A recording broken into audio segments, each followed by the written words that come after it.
Welcome to another episode of the Whole Truth, Nothing But the Truth podcast. I am your host, Jason Gerard, where we talk everything life, love, and everything in between. Now, welcome back. First off, welcome back to the guys who have followed the first episode and back for a second. Now, welcome to my new subscribers, my new followers. Hopefully you subscribing and following, because I ain't never had to say that to you guys, but I'm gonna go ahead and start saying it. I'm hoping that you're subscribing. Hoping that you're subscribing to the podcast. So welcome to the new subscribers and the new visitors who are here today checking out episode 2. Now, just to give you a small recap, episode 1 was about why I started this podcast. I went through a couple of scenarios and talked about the things that brought me to this point of being tired of hiding, tired of pretending that everything is okay, and wanting to have honest conversations with honest people like you. So here we are at the Whole Truth, Nothing But the Truth podcast. Wait a minute, go ahead and... Yeah. Uh-huh. Thank you. Wait, run that one more time. Run that back. Uh-huh. Yes, thank you. Now, go ahead and simmer that down. Uh-huh. So, today's episode, we're going to talk about the silent weights of mental health.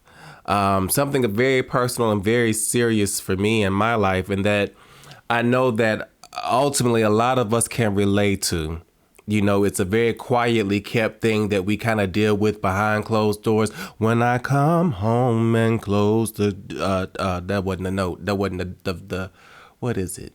When I come home and turn the key. Yeah, I know the song. I had sang it for y'all last week. I ain't gonna give y'all too much this week. You know, I had sang it for y'all last episode though. You know, y'all didn't say nothing about my singing. I don't know what that was about. But but I want to talk about some of the silent weights of mental health and the things that we carry every day and are forced to not talk about, you know, the hidden struggles that come with it. Now, I know what it is to walk into a room and be Mr. Upbeat and the Mr. Life of the party or the Mr.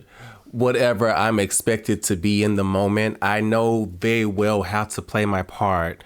I was raised up like a lot of us, I'm sure, were raised up. We didn't talk about mental health. We just kind of roll with it, you know what I mean? And we smile and we go along even though it's heavy, you know what I'm saying? And you better get up and get to school, boy, or whatever the situation may have been for you in your household dealing with mental health.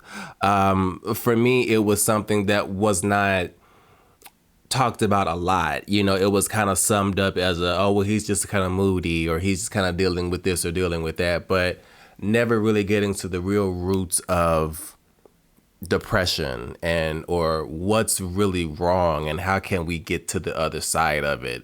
I know what it is to be the strong friend, the supportive friend who is always there and upbeat when they're there and doing above and beyond for my friends and hurting on the other side of the fence.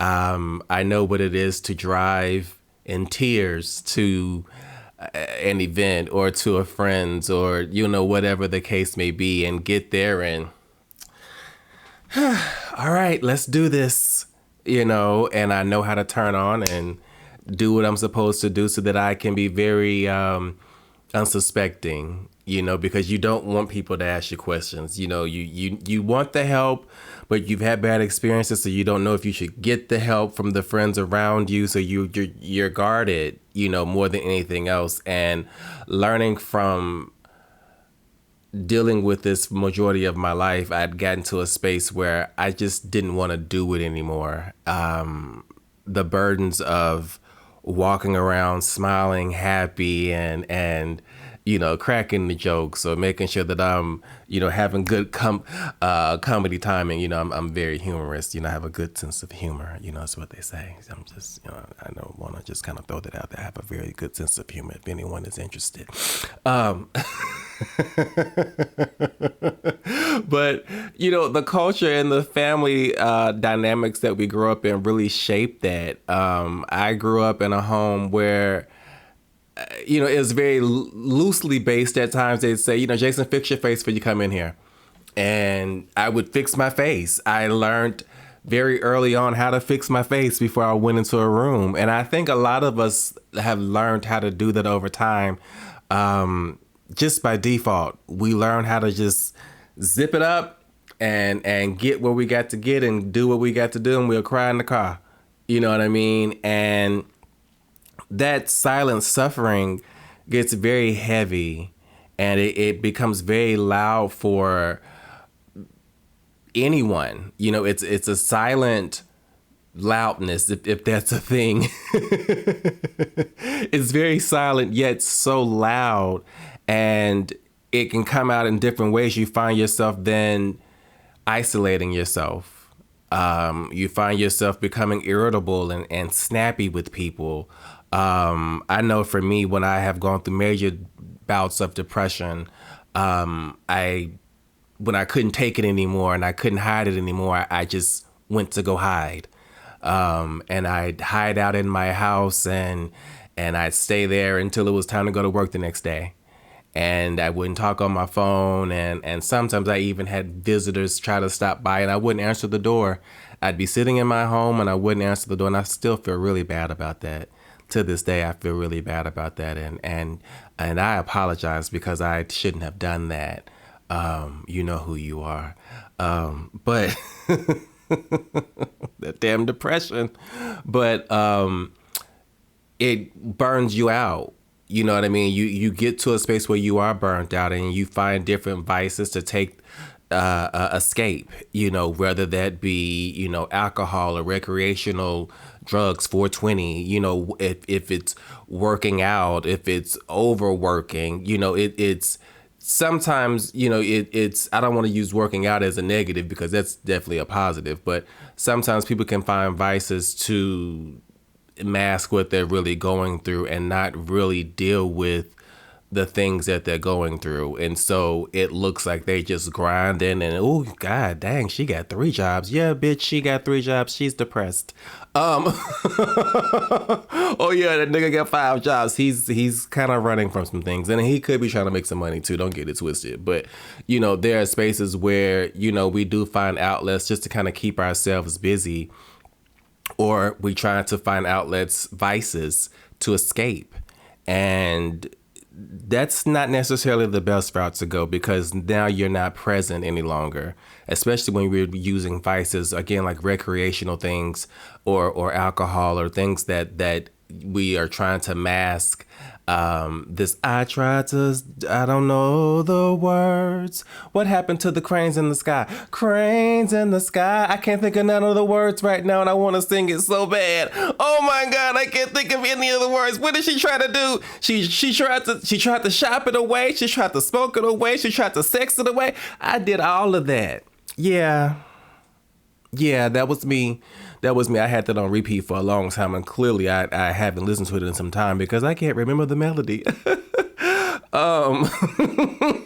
So you learn over time that I'm not being present. When I had to learn that over time, I was leaving work and going home and diving into my personal vices, trying to escape.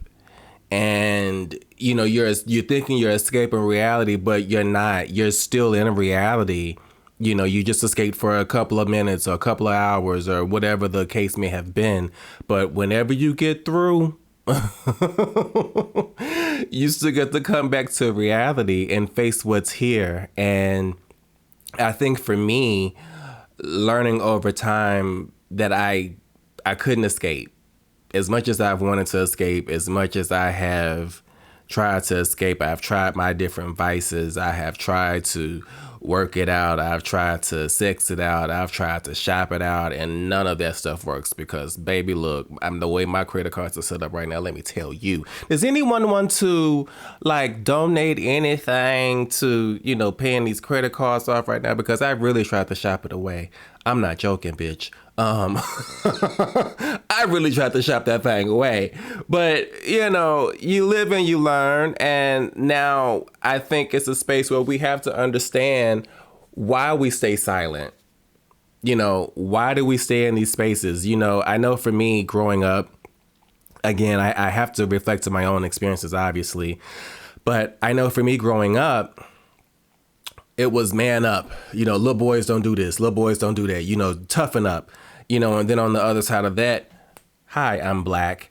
So there's that space where I had to be tough going out into the world. I couldn't be weak. I couldn't allow myself to be weak and show my scars, because then what does that do? Now I'm exposed. You know what I'm saying? And so you can't walk in that arena either. And so learning why we're staying silent is something that helped me to stop being silent. Fear of judgment. I've had horrible experiences where I've tried to say, hey, I have this little scar right here, and it kind of hurts a little bit.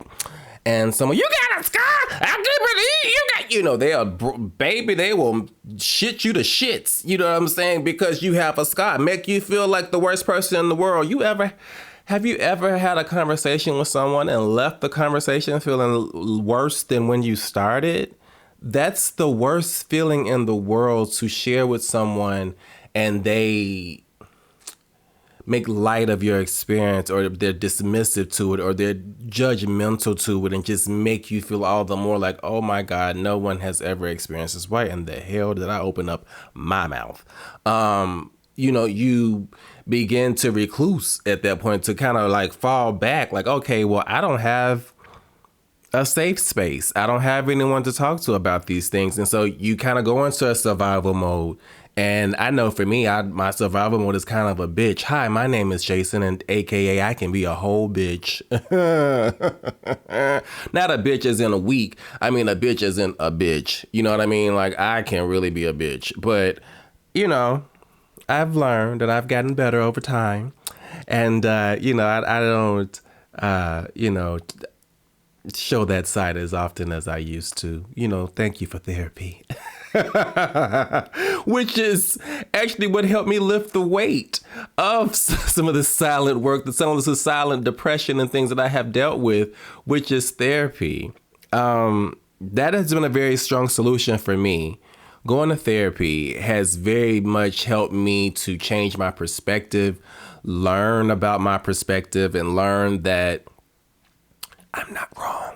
No, I'm joking. Sometimes I am wrong, but my experiences, the way that I have felt, and the things that I have gone through are valid. And learning that in therapy is something that has helped clear a lot of the clutter in my mind that often questioned, am I wrong? What did I do wrong? What's wrong with me? Why don't they like me? What did I do? I. And sometimes that's not always the case. You know what I mean? And having an unbiased space to speak to some of my truth, all of my truth, because it goes down in therapy. It goes down in the DMs. What? It goes down in the DMs. I really wanted to rap that, but I can't think of the words to that either. I guess today ain't the day for my songs, because I was really gonna break y'all off. But I can't think of not one lyric to that. But it goes down in therapy. It goes down. And I mean, we talk about it all. I talk about it all in therapy. And it has been very freeing for me. It has been very eye-opening and just a refreshing experience for me that made me want to dig deeper into the roots of the whys and how I can get better about things in my life, and how this happened and how that happened and why these things happened. And I'm able to process things a lot better and let things kind of flow through, opposed to, like a dog that barks at every car that drives by. Listen, if I stopped and addressed every doofy-faced, I'm sorry, okay. If I addressed every offense that that came my way, I'd be addressing things forever, and learning now to let the water sail and kind of make my notes and kind of, okay, no, you're not taking me out of character, bitch. It's a great thing to kind of hone your power, but on the other side of the fence, it's a great thing to be able to speak to your emotions now, my emotions now, and learning why things are the way that they are, and being able to feel a feeling and allow that to go through and understand that it's just a feeling and it passes. You know what I mean? An emotion is an emotion and it passes. It's not the end all be all. And guess what? Tomorrow is a whole new day. You know what I mean? Another thing that has helped me is journaling. I don't journal as often as I should, but I'm learning to journal more now, to the point where I'm honing my voice more, if that makes sense. The more I journal, the more I am. It's like I'm like my own best friend. I don't know if that's a cheesy thing to say or not, but I'm going to take it. It's like, it makes me feel like I'm my own best friend. My therapist is my paid best friend, because that's my dog now. That's my dog. Work it, Jason. Work it, Jason. Okay. So, but my journal, it... that is an even more sacred space for me to speak and, write my goals and write, things that I need to affirm for myself and just speak my daily truths. And I can read back and see how far I've come. And it's been a great help. It's been a great help for me. And, with my friendships in my life, I've had to maneuver around with friendships that work better for the place that I am in now, you know what I mean? And the person that I am today and the person that I am growing to be. It was important to surround myself with friends who got that. And even if that meant, cutting off majority of my friends.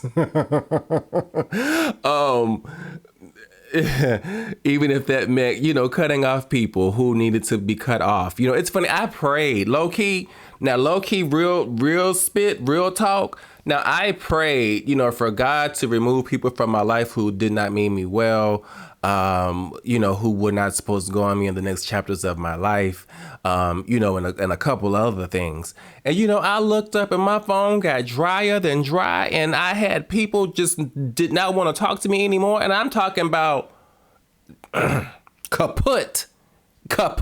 You're done. You're toast. Kaput. You're out of here. Like nothing. And, I was wondering for a second, what the heck happened? What? Because, you see me now.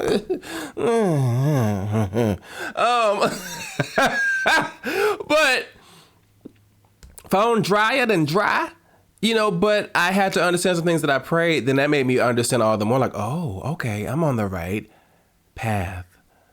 This is a good thing. This is a good thing. This is a good thing. And it'll be a good thing for you too. You know what I mean? However that lands for you. So don't be afraid to step out there and make those changes in your relationships that you realize aren't serving you the way that they should be serving you. If you feel like you're putting more into things than you're getting back, or you feel like they just don't get it. You have friends in your life and they're there for a season. Excuse me, a season, reason, or a lifetime. And sometimes seasons pass and you look up like, I think they're just kind of taking up space in my life, and I think I'm just allowing them to. And I don't know if that's necessarily the best thing for me to do now, and so learning that is very important, and setting up really strong boundaries for the things that you allow in your space and things that you don't, is something that has helped me along the way as well. My no game is strong. No. No. No. My no game is strong. And that's not me being a bitch. It's not me being anything more than sometimes you have to put yourself first, and you have to realize why you're doing things and why you're not doing things. And Are they doing the same things for me? And why am I? You have to evaluate those things for yourself and have honest conversations with yourself about the relationships in your life, regardless of who those people are. You have to do that, and once you have done that, I think that it gives you a line of space where you can actually breathe and see yourself. You can actually breathe and see yourself at that point. You don't have to wait until you break down to start opening up and doing the work. You know what I mean? You don't have to wait until the car breaks down. Your car needs maintenance. Why would you wait until your car is on the side of the road? Okay, I'm sorry. Making all kind of crazy noises. When you could have took your car to the dealership and got it serviced a long time ago when the light came on and told you, look, baby, that car needs to be serviced. So it's the same things with us. Pay attention to the signs and don't wait until there are no more signs left. And, everybody rushing trying to, help you and, it gets, we don't want nothing. You know what I'm saying? Hey,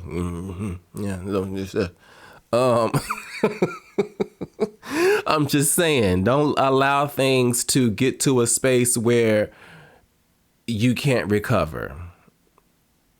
Don't allow that. You know what I mean? You deserve a healthy, happy life surrounded by people healthy and happy the same. And anything less than that is uncivilized. Just saying. But, so with all that being said, just understand that mental health is not a weakness. It's not. It's a part of being a human being. It's just a part of it. It's a part of it. I don't know what you would call yourself to see, to be here to say, I don't have any emotions. I don't have any feelings. I've never gone through anything. I don't get down. I've never experienced depression. I know what anxiety is. Now don't get me twisted. Everybody's experiences are different and, that's all well and good. But, mental health is something that we all deal with and we all need to be attentive to it and do the things that we need to do to stay in good mental health. Now, if you like this episode, I hope that you would, if you like this episode, my words are getting twisted. You got me twisted over you. I got what you need right here, baby. Y'all like my Key Sweat? Y'all baby, y'all like my Key Sweat? Don't do it. Don't do it now. Don't do it. Give me a karaoke now. Give me 2 drinks in 10 minutes. I'm just saying. I'm just saying. Now listen. But that's today's episode, guys. So I hope you enjoyed today's episode on mental health, the silent weight we carry of mental health. Now, if you like this episode, I hope that you would like, share, follow, and subscribe to my Whole Truth, Nothing But the Truth podcast, where we talk everything life, love, and everything in between. I am your host, Jason Gerard, and thank you for your time. And I hope I see you next time for episode 3, where we talking about sex, baby. Let's talk about you and me. Let's talk about all the good. That was real high. I had to bring that down. That was.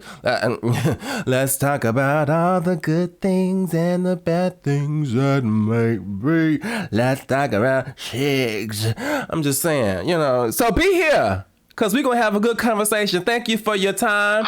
Yes. Thank you. Now, again, thank you for tuning in to the Whole Truth, Nothing But the Truth podcast. I'm your host, Jason Gerard, where we talk everything life, love, and everything in between. Have a great day. Until next time. Bye.